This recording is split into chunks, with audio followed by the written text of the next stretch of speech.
Halo, jumpa lagi sahabat Karir Peluang Official sekalian di manapun Anda berada. Salam sehat untuk kita semua ya.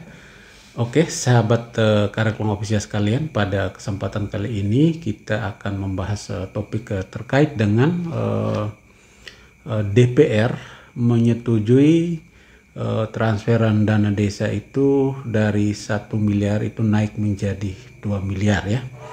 Ada berita yang ditulis oleh salah satu media nasional yaitu CNN Indonesia ya.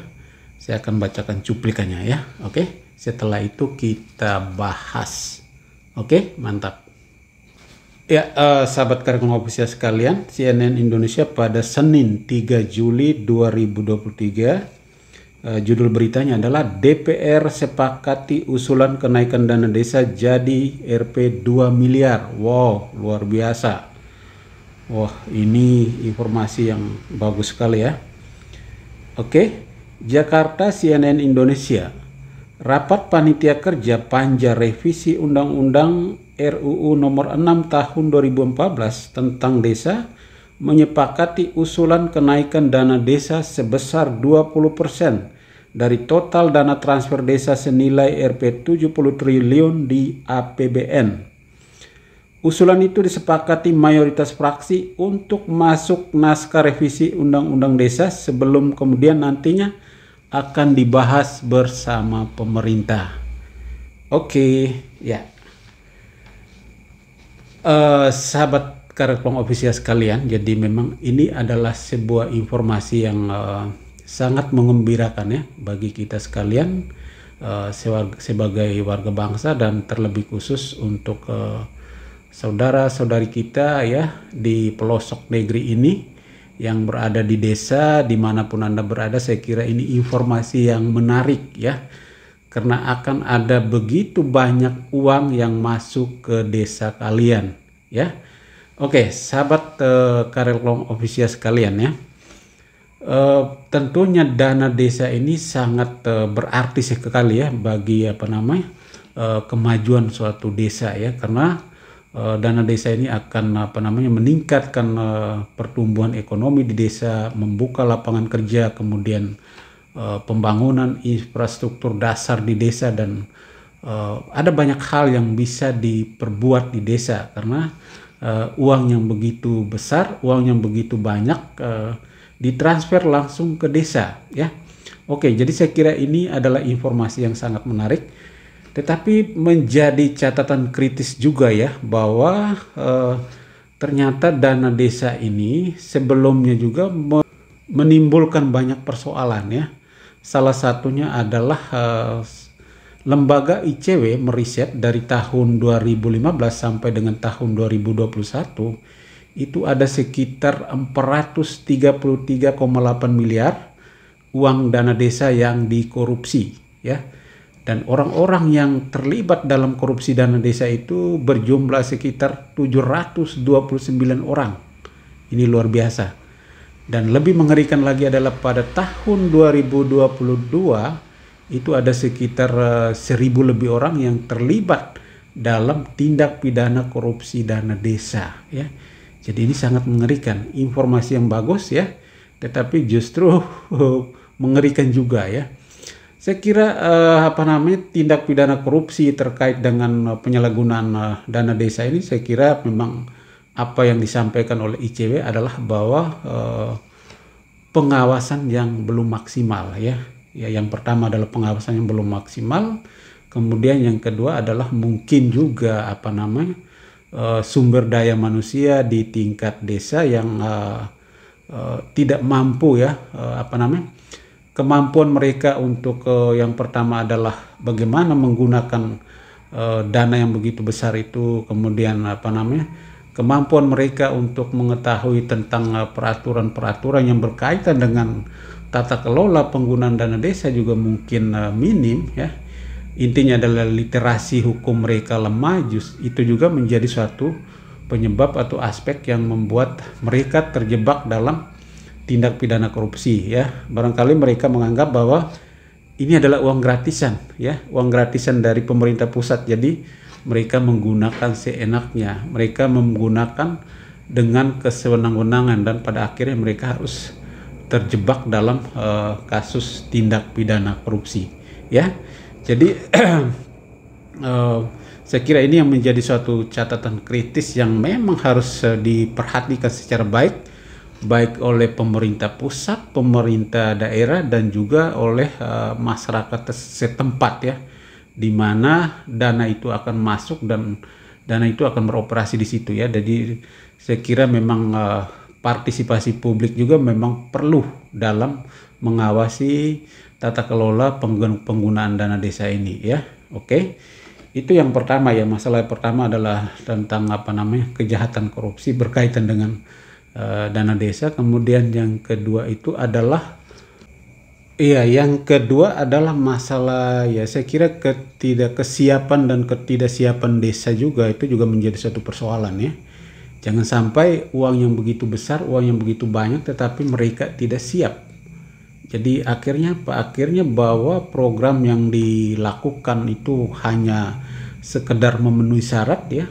Program yang dijalankan itu hanya sekedar formalitas untuk menghabiskan anggaran, dan itu juga saya kira akan menimbulkan suatu masalah baru di tingkat desa. Jadi dana yang begitu besar itu kan diharapkan untuk mampu memberikan stimulus bagi masyarakat untuk bertumbuh berkembang, ya, secara ekonomi, ya. Terlebih adalah UMKM, ya. Jadi pemberdayaan masyarakat itu harus benar-benar maksimal dan harus terukur, ya. Jangan sampai programnya asal-asal dan mengabaikan potensi-potensi lokal, ya. Itu juga menjadi suatu kendala juga, sehingga memang kesiapan daerah itu juga menjadi suatu penyebab, menjadi suatu faktor yang bisa membawa desa itu akan berkembang atau tidak, ya. Jangan sampai uangnya datang, ya, dipakai tapi tidak ada perubahan apa-apa untuk desa tersebut. Oke. Kemudian masalah yang ketiga adalah saya kira dengan transferan dana desa yang makin hari makin bertambah, kemudian sistem politik di tingkat desa pun sudah berubah, ya. Kalau zaman dulu kan pemilihan kepala desa itu ditentukan oleh bupati, ya. Kemudian setelah ada undang-undang desa, pemilihan kepala desa dilaksanakan secara langsung, pilkades. Jadi itu membuat kompetisi di tingkat desa itu juga makin ketat, ya. Apalagi dengan transferan dana yang begitu besar ini membuat banyak orang berlomba-lomba untuk merebut kursi nomor 1 di tingkat desa, ya. Kalau zaman dulu kan mencari kepala desa itu susah sekali, ya. Orang yang mau jadi kepala desa itu memang orang yang benar-benar mau berkorban, ya. Tapi situasi sekarang sudah berubah, ya. Jadi sekarang itu justru banyak orang melamar untuk menjadi kepala desa, dan itu melalui sebuah kontestasi demokrasi yang terbuka. Nah, dampak dari kontestasi di tingkat desa ini yang, ya, adanya gontok-gontokan, ya, adanya setelah pilkades kalah, tidak terima dengan hasil kekalahan, lalu protes, dan pada akhirnya terjadi kerusuhan, ya, terjadi percecokan dan macam-macam. Jadi ini kompetisi di tingkat desa yang makin ketat ini juga menimbulkan masalah baru, ya. Sebelumnya mereka rukun, damai, gotong royong, ya, kekeluargaan. Tetapi dengan kompetisi politik yang makin ketat ini membuat mereka tercerai-berai, ya. Perpecahan mulai terjadi di tingkat paling bawah, lapisan masyarakat paling bawah. Dan ini sangat kita takutkan, karena kekuatan bangsa Indonesia itu ada di lapisan masyarakat paling bawah.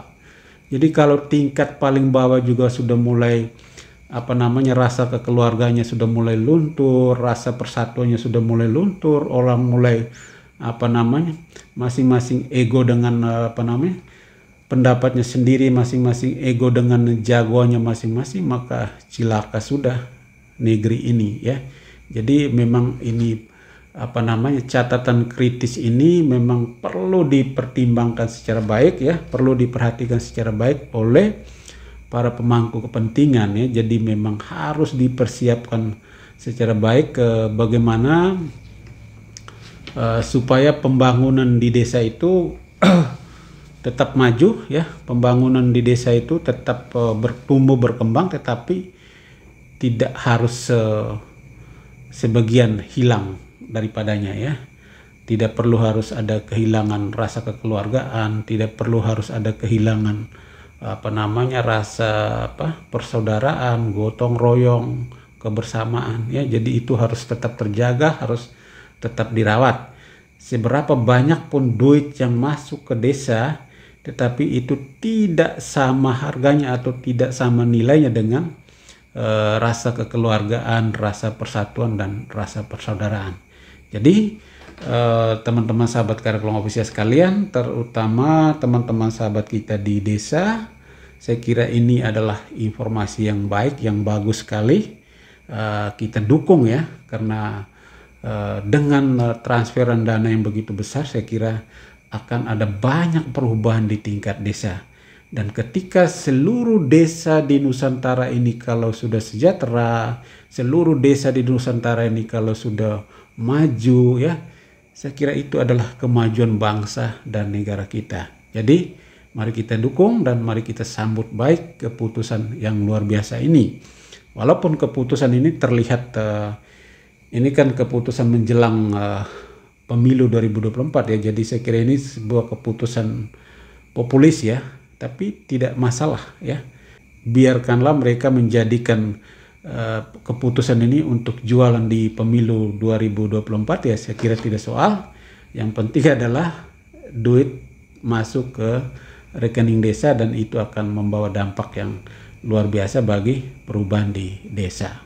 Oke, sahabat Karya Peluang Official sekalian, itulah sedikit ulasan singkat dari saya ya teman-teman. Jangan lupa like, komen, dan subscribe ya. Oke, sampai jumpa pada kesempatan berikutnya ya. Salam sehat untuk kita semua. Mantap.